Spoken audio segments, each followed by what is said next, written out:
मौका दिया उसके लिए धन्यवाद। सभापति महोदय, राजस्थान में आपने इंग्लिश मीडियम स्कूलें खोली है, उसमें हमारे एक जवाजा की स्कूल भी है। स्कूल खोली अच्छी बात है, बच्चों में इंग्लिश पढ़ी जाएगी, लेकिन सभापति महोदय जिस जगह पर स्कूल खोली उस स्कूल में या तो 2 पारी से रखना चाहिए ताकि वो इंग्लिश पढ़ने वाली बच्चियों भी वहाँ पढ़ सके और हिंदी मीडियम जो पढ़ रही थी उनकी स्कूल नहीं छूटे। आज वहाँ पर सैकड़ों बच्चियों की स्कूलें छूट चुकी है, जवाजा की बता रहा हूँ। इसी प्रकार राजस्थान में कई जगह पर हुआ होगा। तो मैं चाह रहा हूँ उन बच्चों को अभी घर बैठे हैं, नज़दीक में कोई स्कूल नहीं है, 22 किलोमीटर तक उनकी कोई स्कूल नहीं है, लड़कियाँ अकेली नहीं जा सकती हैं।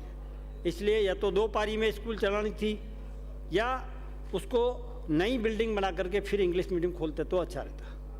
तो इसमें मेरा सुझाव है कि जहाँ पर भी हो या तो 2 पारी में चलाई जाए ताकि उनमें एडजस्ट हो सके।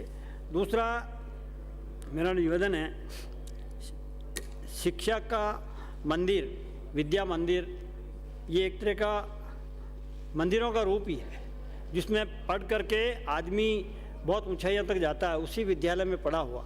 लेकिन आज उनकी हालत अगर देखी जाए, माननीय मंत्री महोदय ये ध्यान देने योग्य ये चीज़ है, प्राइमरी स्कूल हो चाहे मिडिल स्कूल हो, सेकेंडरी हो, सीनियर स्कूल हो, उनकी बिल्डिंगें जब बनी हैं तब से आज तक ऐसी की ऐसी है, उसमें अपन ने जाके देखा नहीं है। उनकी सुधार की आवश्यकता है।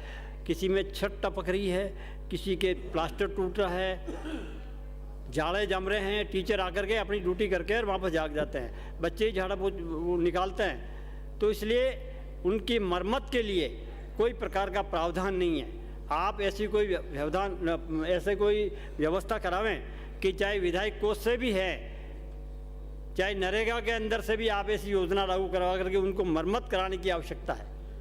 नए भवन आप कितने भी बनाओगे तो पुरानी बिल्डिंगें खराब हो जाएगी, निश्चित उसके ऊपर मरम्मत की आवश्यकता है। चाहे विधायक कोष में भी ऐसा एक मरम्मत का प्रावधान लागू कराएं ताकि कि एक विद्यालय में 1-1 लाख रुपए भी दे करके, और उसमें मरम्मत का नहीं है, नहीं नए भवन दे सकते हो, नया भवन का है, लेकिन पुराने की मरम्मत का कोई एहसास है ही नहीं, इसलिए लागू नहीं है। उसमें कलेक्टर वहाँ से कह देता है कि साहब मरम्मत इसमें लागू नहीं है, जबकि 1 लाख रुपए में ही वो भवन उसका प्लास्टर टूट करके सही हो सकता है। और पंचायतों में या किसी डिपार्टमेंट को आप दोगे तो जिस प्रकार हेडपम्प लगाने के लिए गांव में कोई लगाएगा तो 50 और 60 हज़ार रुपये के अंदर उसका हेडपम्प लग जाएगा नया, और गवर्नमेंट की तरफ से या और किसी कोष से अपन देंगे डिपार्टमेंट को, पीएचडी को, तो 1.25 लाख रुपया लगेगा, उसका 1.5 लाख रुपये लगेगा। अब ये डिपार्टमेंट को उसमें आधे पैसे में काम हो जाता है। इसी प्रकार विधायक कोष में भी ऐसा प्रावधान किया जाए कि वो ठेके में किसी डिपार्टमेंट को नहीं दे, गांव में मजदूर काम करने वाले वहीं के लोग करते हैं, उन्हीं को बोलो आप अपना टेंडर दो, बहुत 50% पैसे के अंदर उस स्कूलों की मरम्मत हो जाएगी, बजट भी आधा लगेगा। ये मेरा सुझाव है। निश्चित तौर के ऊपर अपने को उसमें करना चाहिए, और जब तक ये विद्या के मंदिर अच्छे नहीं बनेंगे भवन, तब तक उसके ऊपर कोई कार्रवाई नहीं होने वाली है। दूसरे लोगों ने काफ़ी कुछ स्कूलों में जितने पद खाली है, आज पूरे राजस्थान में उच्च शिक्षा के अंदर 292 पद स्वीकृत हैं प्राचार्य के और 84 कार्यरत हैं, 208 पद वहाँ खाली है। उपाचार्य के 9 पद हैं और 9 स्वीकृत है। सहायक के 6,962 पद हैं और 4,195 है। 2,767 पद खाली पड़े हैं अभी भी। व्याख्याता के बीएड के 47 पद स्वीकृत हैं, 15 कार्यरत हैं, 22 अभी भी खाली है। इसी प्रकार पूरे राजस्थान में देखा जाए तो 47,000 पद अभी भी शिक्षा विभाग में खाली है। अगर आप नई भर्ती करोगे तो उसके बाद में भी 16,000 पद आपके खाली रहेंगे। मेरा निवेदन है इसमें भी आप करें, लेकिन ये बिल्डिंगों को, ये विद्या का मंदिर है, इसमें थोड़ा सही कराएं। बच्चे कहीं पर भी घर से निकल के जाते हैं तो नहा धो करके जाते हैं कपड़े में, उसमें अंदर जाने की हिम्मत नहीं होगी। आप भी जाओगे तो बाहर से ही देख के अच्छा स्कूल ये है, लेकिन अंदर जा कर के नहीं देख पाएंगे। इसलिए मेरा सुझाव है कि इनको मरम्मत करवाएं, वो बच्चे भी अच्छे पढ़ेंगे और मास्टरों का भी दिल लगे। साथ में हमारे वहाँ ब्यावर में भी आपने कॉलेज दी है, उसके लिए धन्यवाद है।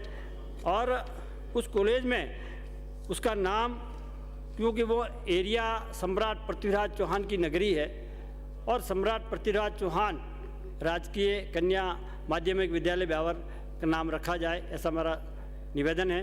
अभी माननीय शिक्षा मंत्री जी बोलेंगे तो निश्चित तौर के ऊपर इस बात का भी आप जिक्र करें, मेरा ऐसा आपसे अनुरोध है। स्कूल के मामले में हमारी मिडिल स्कूलें हैं, राजकीय उच्च प्राथमिक विद्यालय फतेहपुर प्रथम, राजकीय उच्च प्राथमिक विद्यालय स्वरूपा, rowdy, सेदरिया, बाड़ियाल अजबा, Malipura, housing board Beawar. इन विद्यालयों में ब्यावर के विद्यालय तो सिटी में हैं, लेकिन जंगल में जो विशेषकर ग्रामीण क्षेत्र में हैं, वो जंगली इलाकों में हैं। ये विद्यालयों को मिडिल इसमें उच्च प्राथमिक विद्यालय से माध्यमिक में करनी बहुत आवश्यक है, ऐसा मेरा आपसे अनुरोध है। माननीय शिक्षा मंत्री जी निश्चित तौर के ऊपर जब भी आप जवाब देवें इसमें देवें, और स्कूलों में निश्चित तौर पर इनकी मरम्मत करने का कार्य में जरूर आप इस बात का जिक्र करेंगे, ऐसा मैं बोल के अपनी बात को विराम देता हूँ। धन्यवाद।